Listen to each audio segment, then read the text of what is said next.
So have this in mind. No matter how beautiful, how tall, how elegant you think you are, you should endeavor to add value to yourself, so that when you get into that home, you get into that family, you will bring value. You will bring value. Very, very important. Value. You will bring value. Value, it could be in terms of cash. It could be valuable ideas. Stuff like helping out in the homework of the children. Honestly, is even value. Honestly. But it's unfortunate some people don't even know how to on computer. I mean, some ladies this time. That's too bad. That's too bad. I've enjoyed value so much. I'm not promoting my wife, but if I can promote her, I can promote her.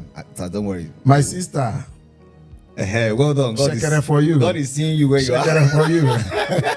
You know, like this of homework now, for example, I'm coming back from the office so tired, so late in the night and the rest of that, and I'm thinking, how am I going to do the homework with the children? But you see, I don't bother myself all the time. Sometimes I do, because I know that my wife is at home. She will do it. She knows what to do. And she's a better artist than myself. So, because she does a lot of sketching of clothes and the rest. So when they imagine them bringing assignment, I should come and draw bed. Oh, wow, now. Draw bed now. So when I meet your mommy, she knows what to do. You know, so the issue of value is actually not just on the side of the women. The men also need to bring value. I was listening to Olumide Emmanuel some days ago, and he said that a man that has 6 packs should also have 6 figures. In his account. It's not about 6 packs.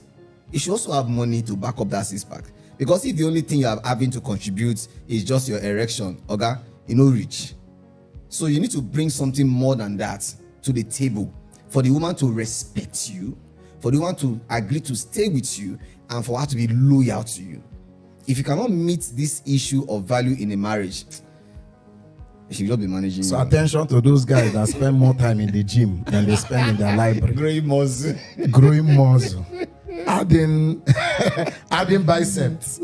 So this is a wake-up call to all the men and all the women.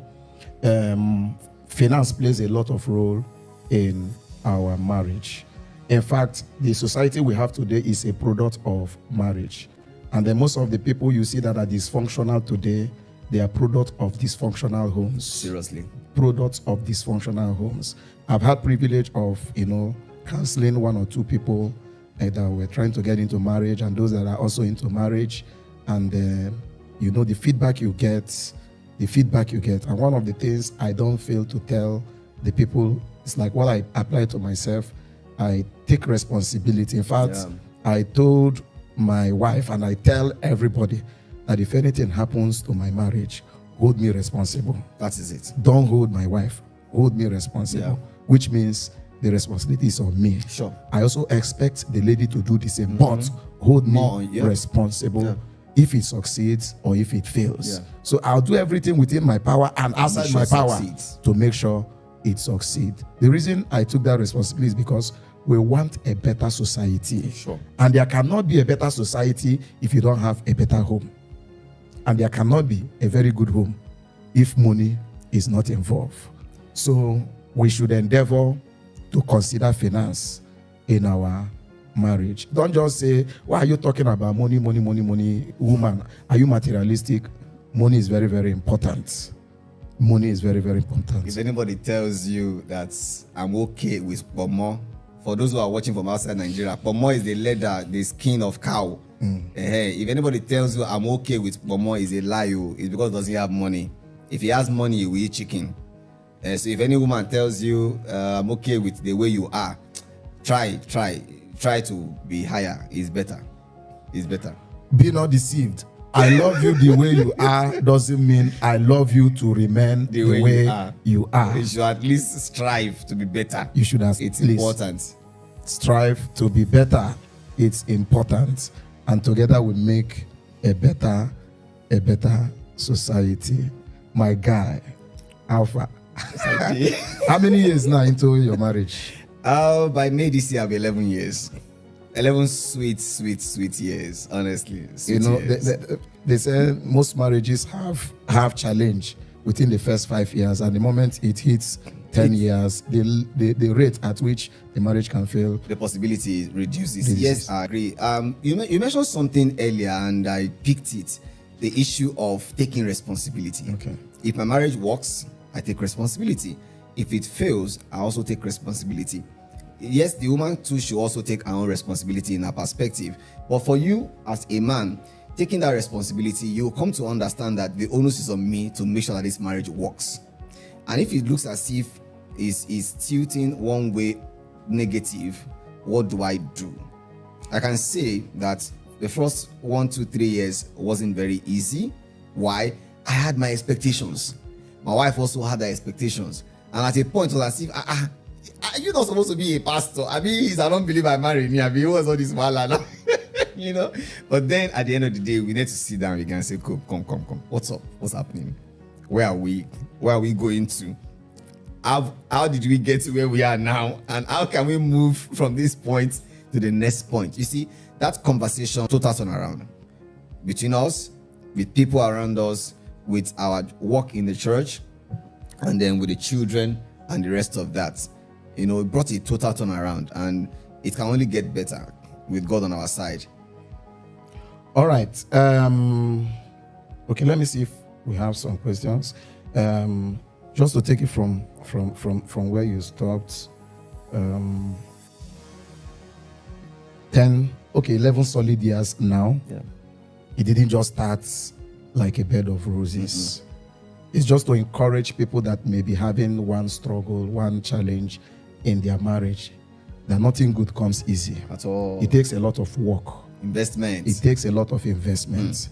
It takes a lot of, you need to tolerate a lot. Yeah. Let's not just give up or give in to the pressures. At all. Rome was not built in a day. A journey of 1,000 miles begins with a step.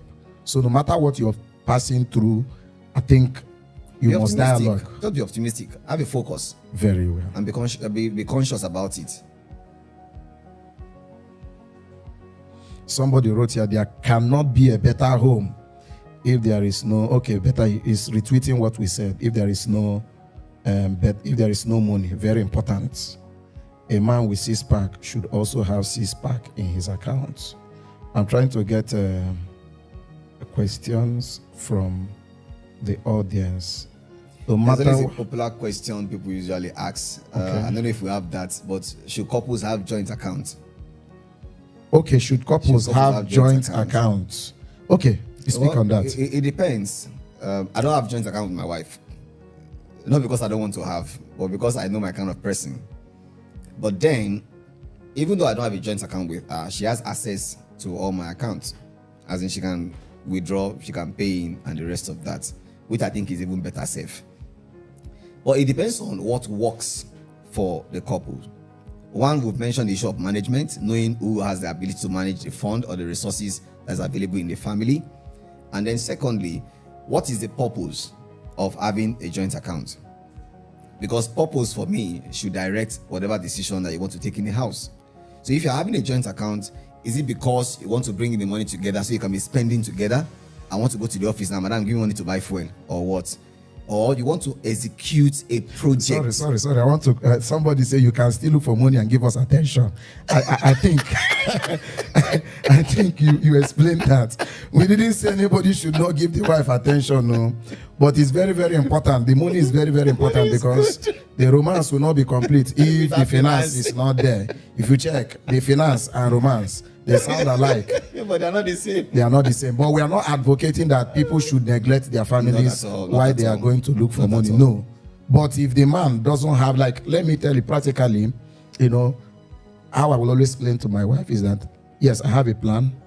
I don't intend to work like this forever. Sure. So as the time is going, I'm planning, you know, buying more time, creating more values, engaging more people into what we're doing, so I can have time for myself. Sure. That we just need to build is the sacrifice that we are making, you know, now to enjoy later. I remember the other time, 2 months, I was away with my wife outside the country, you know, 2 straight months. Yeah. If we didn't, you know, structure on ground. Yeah. If we didn't labor, if we didn't invest in what we're doing, we'll not have that time. So that is just what we are saying. Let it not be that it is habits, like some men. Instead of them to go back to their family after they have closed working, they go to beer parlor, go to watch Chelsea and Manchester It's a waste of and time. stuff like that. That is not what we're talking about. If somebody has focus, you're planning, this is the plan we have. Let's say from day one, you must have vision. In fact, if I'm talking with anybody that is planning to marry, What's I your vision? always ask, what is your vision? Very important. Are you getting into marriage because Okeke is now married or Franklin is now married? Or You know, you are old enough to marry. or you're old enough to marry. It's not a big deal. And he's very, very, very, very happy. Had it been he did it earlier, I don't think he would be as happy as he is today. So the moment an individual has vision for everything you are doing, Sure. vision for marriage, why are you getting into marriage? How many kids do you want to have? Why should it be that number? Yeah. You dialogue all that, Yeah. and then this is how we think we are going to retire the kids. When This we is should where retire. you know stuff like that. When you have all of those things on ground, then you can begin to walk towards it as you communicate with the lady. As you communicate with the lady, your wife, you know, that's it. All right, Barrister Yes. Oyagha, my guy. You've written several books, right? Yes. Can you tell us briefly about your I've book? written about 11 to 12 books now. The first one happens to be about money for children, money catch them young. Okay. It's actually written for parents to read and then teach their children the principles in the book. I've written one on church Sorry, somebody administration. asked Judith Favor, what would you advise? Should couples have joint accounts? Okay, yeah, I was talking on that. That's a good one. I was talking on that. I said, one, you need to define why you want to have a joint account. Purpose. We need to live a purpose-driven life. So it's not because people say you should have joint accounts, so you must have joint account. No, it's not a rule that is cast in stone. So why do you want to have joint account? Is it because so that we'll be contributing money there, from there we'll be taking money to feed ourselves or to buy fuel for the family and the rest of that, or want to execute a project? If it's to execute a project, then you can have a project account. But if it is just the normal daily runnings of the family, I don't think it's necessary to have a joint account. But like I said earlier, it's my own principle, my own opinion. Couples need to go with what works for them.